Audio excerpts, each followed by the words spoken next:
श्री गणेशाय नमः। मोर मुकुटबंसी वाले की जय।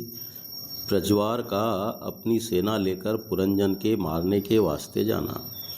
नारद जी बोले कि हे राजन, जब जरा नाम कूटनी ने जाकर प्रज्वार गंधर्व से कहा कि राजा पुरंजन इसके विवाह करने योग्य है, तब प्रज्वार ने 360 गंधर्व व 360 गंधर्विनी सेना को साथ लेके राजा पुरंजन के से लड़ने के वास्ते जाकर उसका किला घेर लिया। तब वह सांप जो द्वारे पर 5 फण का रहता था, गंधर्वों से युद्ध करने लगा। वह उन्हें भीतर जाने नहीं दिया। जब वह सांप अकेला लड़ते लड़ते थक गया, तब उदास होकर कहने लगा कि देखो, मैं इतने दिन शत्रु से लड़ा, पर मेरा स्वामी भोग व विलास में ऐसा आसक्त है जिसने कुछ भी मेरी सहायता नहीं की। जब इस तरह सोच करके वह लड़ने से वह सांप थक गया, वह एक खोखले वृक्ष में जा घुसा। तब प्रज्वार गंधर्व उस किले में आगी लगाकर भीतर चला गया। जब आगी लगने से पुरंजन व्याकुल होकर अपना प्राण बचाने न सका, तब अपने कुटुंब की रक्षा क्या करेगा। उस समय पुरंजन ने उदास होकर विचारा कि किसी तरह मेरा प्राण बचता तो अच्छा था। पुरंजनी का बचना तो बहुत कठिन है। उसी चिंता में राजा पुरंजन जलकर मर गया। सो मलय देश में राजा विदर्भ की बेटी हुआ।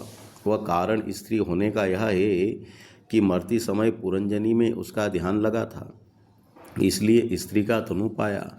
वह पांचाल देश में मलयध्वज राजा से, जो बड़ा धर्मात्मा था, ब्याह उसका हुआ।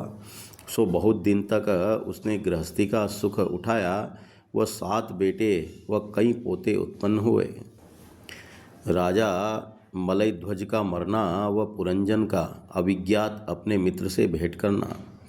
नारद जी ने कहा कि हे प्राचीन महर्षि मलयध्वज बहुत दिन राज्य करके अगस्त मुनि से ज्ञान सीखकर संसारी माया से विरक्त हो गए। वह राजगद्दी अपने बेटों को दे दी। वह स्त्री समेत वन में जाकर बहुत दिन हरिभजन करके जब शरीर अपना त्याग किया, तब रानी चिता बनाने व लोथ राजा की उस पर रखने उपरांत दाह करने के वास्ते तैयार हुई, पर मोहवश आगी नहीं लगाकर अति विलाप करने लगी।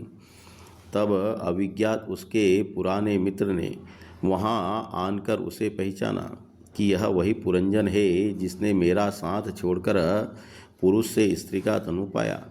यह दशा उसकी देखकर अविज्ञात ने दया करके जब स्त्री रूप पुरंजन से पूछा कि तू किस वास्ते इतना रोती है और यह तेरा कौन था, सो मर गया, मुझको तेने पहचाना या नहीं। तब रानी बोली कि मैं तुझे नहीं पहचानती, वह यह मेरा पति मर गया है जिसके सोच में रोती हूँ। यह बात सुनकर अविज्ञात ने कहा कि तू पुनर्जन्म पुरंजन नाम पुरुष था और मैं अविज्ञात नाम तेरा मित्र हूँ। सो तू मेरा साथ छोड़कर घर से निकल आया। वह एक स्त्री के संग भोग व विलास संसारी सुख में लिपटकर मुझे भूल गया, इसलिए तेने स्त्री का तनु पाया। इस मरने का सोच छोड़ के पुरुष तनु मिलने का उपाय करना चाहिए, और हम व तुम दोनों मनुष्य हंस रूपी जीवात्मा व परमात्मा मान सरोवर के किनारे नहरने वाले हैं। सो तू संसारी मोह में फंसकर नष्ट हो गया। यह जीव मेरी माया से 84 लाख योनि में अनेक प्रकार का तनु पाता है। यह वचन सुनते ही जब स्त्री रूप पुरंजन को ज्ञान उत्पन्न हुआ, तब उसने पति का सोच छोड़कर लोथ उसकी जला दिया। वह अविज्ञात की आज्ञा अनुसार हरिभजन में लीन होकर वह शरीर छोड़ने उपरांत पुरुष का तनु पाया। वह अविज्ञात से जा मिला। इतनी कथा सुनाकर प्राचीन महर्षि ने नारद जी से पूछा कि महाराज, मैं संसारी जीव इतना ज्ञान नहीं रखता जो इस कथा का अर्थ समझ सकूं। आप दयालु होकर विस्तार पूर्वक इसका हाल वर्णन कीजिए, तब मेरी समझ में आवे। यह वचन सुनकर नारद जी बोले कि हे राजा, वह पुरंजन जीव और अविज्ञात नाम मित्र परमेश्वर को समझना चाहिए, जो इस जीव की रक्षा सब जगह नरक व गर्भादिक में करते हैं, पर किसी को दिखलाई नहीं देते, और यह जीव परमेश्वर का स्मरण व ध्यान छोड़कर संसारी सुख में फंसने व अपने ज्ञान से जैसा जैसा कर्म करता है वैसा वैसा जन्म 84 लाख योनि में पाकर इच्छापूर्वक उस तनु में सुखी नहीं होता। उसी तरह पुरंजन भी अविज्ञात का साथ छोड़कर 84 लाख योनि में बहुत दिन तक भ्रमता रहा। जिस तरह यह जीव मनुष्य का तनु पाकर प्रसन्न होता है, उसी तरह पुरंजनी भी किले को देखकर बहुत खुश हुआ था। वह जैसे उस किले में 9 द्वार थे, वैसे मनुष्य तनु में कान व नाकादिक व छिद्र इंद्रियों के हैं और शरीर मनुष्य का रथ के समान है, जिस पर बैठकर पुरंजन शिकार खेलने गया था।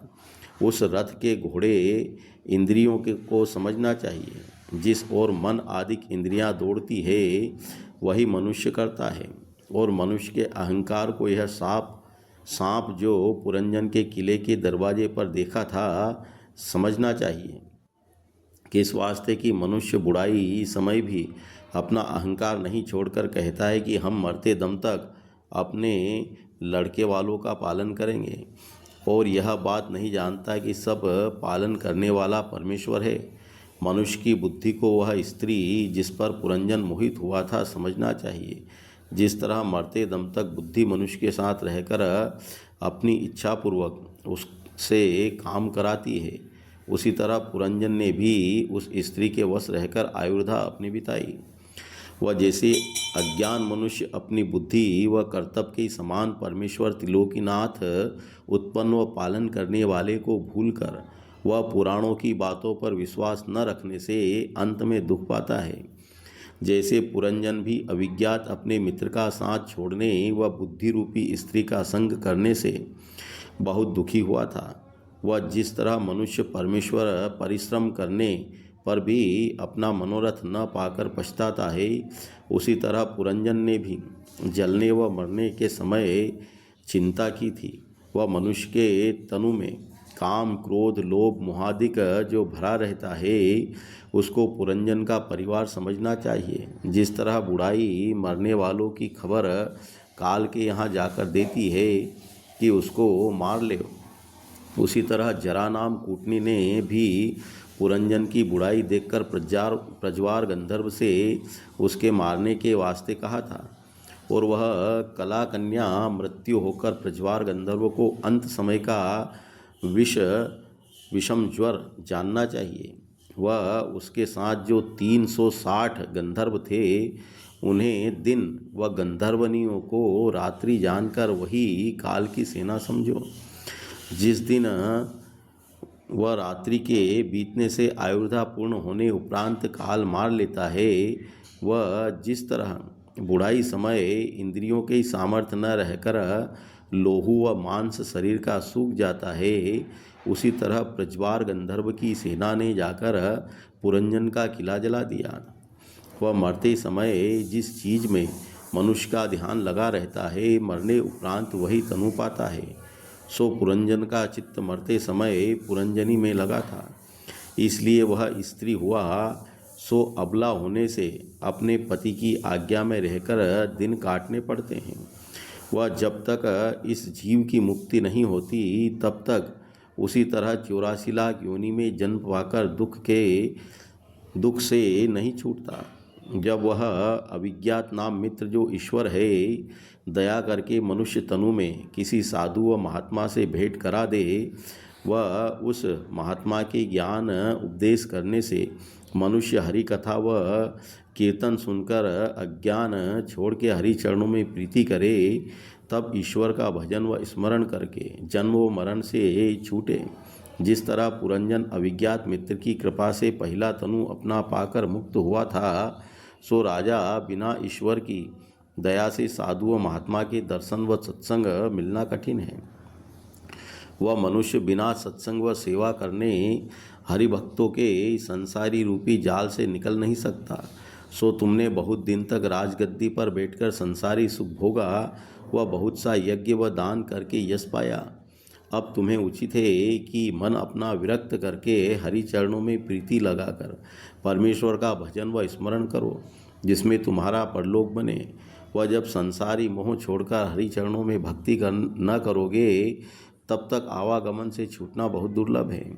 सो तुम परमेश्वर की कथा व लीला सुनकर साधु व महात्मा से संगत करोगे तब तुम्हारा अंतःकरण शुद्ध होगा। वह इस दान व यज्ञ करने से संसारी लोग थोड़े दिन देवलोक में सुख भोग कर फिर जन्म लेने से दुख पाते हैं और विरक्त होने व भक्ति करने से वैकुंठ का सुख मिलता है। सो तुमको भक्ति करना चाहिए। यह वचन सुनते ही राजा ने हाथ जोड़कर नारद जी से कहा कि महाराज, यह ज्ञान आपने बहुत अच्छा बतलाया, पर अभी तक हमारे बेटे जो तप करने वास्ते गए हैं नहीं फिरे। वह लोग आवे तब उन्हें राजगद्दी दे के मैं वन में जाकर परमेश्वर का तप ध्यान करूं। नारद मुनि का एक बाघ हरिण समेत अपने योग बल से प्राचीन महर्षि को दिखलाना। मैत्रेय ऋषिश्वर ने कहा कि हे विदुर, यह बात सुनते ही नारद जी ने आश्चर्य मानकर विचारा कि देखो, मैंने इतना ज्ञान राजा को सिखलाया पर यह विरक्त न होकर अभी तक इसे राजगद्दी का मोह लगा है। ऐसा विचार कर नारद मुनि अपने योग बल से एक बाघ आकाश में तैयार करके बोले कि हे राजन, हमको एक बड़ा अचंभा मालूम देता है। नेक ऊपर तो देख। जैसे राजा ने आंख उठाकर देखा तो आकाश की तरफ उसे एक बाग बहुत अच्छा फल व पुष्प लगा हुआ चारों द्वारों का दिखलाई दिया और एक हरिण जंगली वह हरियाली देखकर कूदता व चौकड़ी मारता उस बाग में आन के घास व फल खाने लगा। तब एक बहेलिया सब सामग्री शिकार की साथ लिए उस हरिण को पकड़ने के वास्ते बाग में पहुंचा।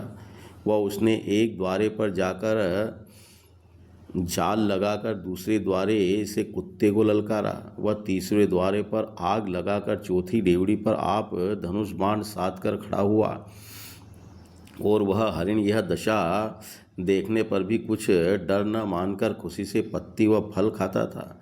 राजा उस बाघ व बहेलिए व हिरण को देखकर बोला कि हे मुनिनाथ, एक बात बड़े आश्चर्य की दिखलाई देती है कि चारों द्वारे पर इस हिरण के मरने का योग निकट पहुंचा, तिस पर भी यह हरिण अपने मरने का भय न रखकर आनंद पूर्वक चरता है। इस चरने से इसको क्या गुण होगा।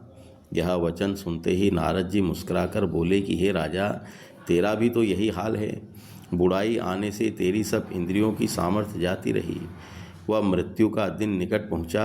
वह पहले जो तुझे युवा अवस्था की आशा थी सो न रहकर अब बुढ़ापा अधिक होने से दिन रात तेरे बदन का लोहू व मांस इस तरह सूखा जाता है जिस तरह पानी आगी की गर्मी से जलकर कुछ बाकी नहीं रहता। वह मृत्यु तुझे पीछे से कुत्ते के समान रपेटे आनकर मरने का दिन व्याघ रूपी धनुष बाण लिए तेरे सामने खड़ा है। उसके हाथ से तेरा बचाव नहीं हो सकता और तू संसारी माया मोह के जाल में ऐसा लिप्त है कि यह सब हाल आंखों से देखकर तुझे अपने मरने का कुछ डर नहीं होता। वह संसारी सुख व राजगद्दी की तृष्णा तुझको अब तक लगी है। यह ज्ञान सुनते ही जब राजा के रोम खड़े हो गए तब वह भय मानकर ऐसा समझा कि मेरा शरीर जला जाता है। यह दशा अपनी देखते ही नारद मुनि के चरणों पर गिरकर बोला कि महाराज, आपने बड़ी कृपा करके संसारी फंदे से बाहर निकाला, नहीं तो मैं इस माया व मोह के जाल में फंसा रहता था। यह वचन कहकर राजा ने विधि पूर्वक नारद जी का पूजन किया। वह उसी जगह से संसारी मोह छोड़कर बद्री केदार की तरफ चला गया। वह हरि भजन करके मुक्त पदवी को पहुंचा और नारद मुनि वहां से चले गए। उसके बहुत दिन उपरांत नारायण जी प्रचेतों के तप व स्मरण से प्रसन्न हुए। तब अपने चतुर्भुजी रूप का दर्शन देकर उनसे कहा कि तुम लोग वरदान मांगो। तब प्रचेतों ने दंडवत व स्तुति करके विनय किया कि महाराज, हम यह वरदान मांगते हैं कि जिसमें बीच माया संसार के न फंसे, साधु व महात्मा का सत्संग होकर तुम्हारे चरणों में हमारी भक्ति बनी रहे। श्याम सुंदर त्रिलोकीनाथ ने इच्छापूर्वक उन्हें वरदान देकर कहा कि तुम लोग गृहस्थ होकर अंत समय मुक्त पदवी पाओगे। जब ऐसा वरदान पाकर अपने घर को चले तब रास्ते में क्या देखा कि नगर व गांव जो बसा था वह सब उजड़कर वन हो गया। यह दशा देखकर प्रचेतों ने कहा कि वन के देवतों ने हमारा राज्य व देश उजाड़ दिया, सो योग की अग्नि से इन्हें जलाया चाहिए, जिसमें अपने किए का फल पावे। ऐसा विचार कर जब प्रचेतों ने वन की तरफ क्रोध से देखा तब वह वन जलने लगा। सो वहाँ के देवता अपना अपना प्राण लेकर भागे। वह ब्रह्मा के पास जाकर यह हाल कहा। तब चंद्रमा ब्रह्मा की आज्ञानुसार प्रचेतों के पास आकर बोले कि तुम लोगों ने हरिभक्त होकर 10,000 वर्ष परमेश्वर का तप किया है। तुम्हें बिना अपराध ऐसा क्रोध करना न चाहिए। इस वन में सब ऋषिश्वर व मुनीश्वर व पशु व पक्षी को भोजन मिलकर अपने अनेक जीवों की रक्षा होती थी। इसके जलाने से तुम्हें बड़ा पाप होगा। वह तुमने संसार उत्पन्न करने की इच्छा से परमेश्वर का तप किया है। सो तुम लोग नीलोचना नाम कन्या से, जो वृक्षों की बेटी है, ब्याह करो, उससे तुम्हारे बहुत संतान होगी। यह वचन चंद्रमा का सुनते ही वन के देवता वह कन्या प्रचेतों के पास ले आए। वह चंद्रमा के समझाने से प्रचेतों ने अपना क्रोध क्षमा किया और अग्नि वन की बुझ गई। तब प्रचेता लोग उस कन्या से गंधर्व विवाह करके स्त्री समेत माहिष्मती अपने बाप की नगरी में पहुँचे। वह राज्य काज करने लगे। वह चंद्रमा प्रसन्न होकर अपने लोक में गए। सो उसी कन्या से प्रचेतों के दक्ष नाम बेटा उत्पन्न हुआ, जिसने परमेश्वर का तप करके मैथुन धर्म करने से बहुत जीव उत्पन्न किए। जब कुछ दिन के उपरांत प्रचेता लोग अपने बेटों को राज्य देकर परमेश्वर का तप करने वास्ते पश्चिम दिशा को चले गए। तब राह में उनको नारद जी मिले। सो उनके उपदेश से प्रचेता लोग परमेश्वर का भजन व स्मरण करके साथ योगाभ्यास तनु अपना छोड़कर गोलोक में पहुँचे। इतनी कथा विदुर जी मैत्रेय ऋषिश्वर से सुनाकर हस्तिनापुर को चले गए। पति की निंदा सुनत ही तजी सती निज देह, लाखन गारी देत अब पति को त्याग स्नेह। जो चौथे स्कंध को कहे सुने चितलाय, लहे ज्ञान सुख संपदा पाप पहाड़ बिलाए। और मुगड़बंसी वाले की जय। भक्तजनों, आज चौथे स्कंद की कथा समाप्त हुई। अगले वीडियो में हम 5वें स्कंद की कथा प्रारंभ करेंगे। धन्यवाद।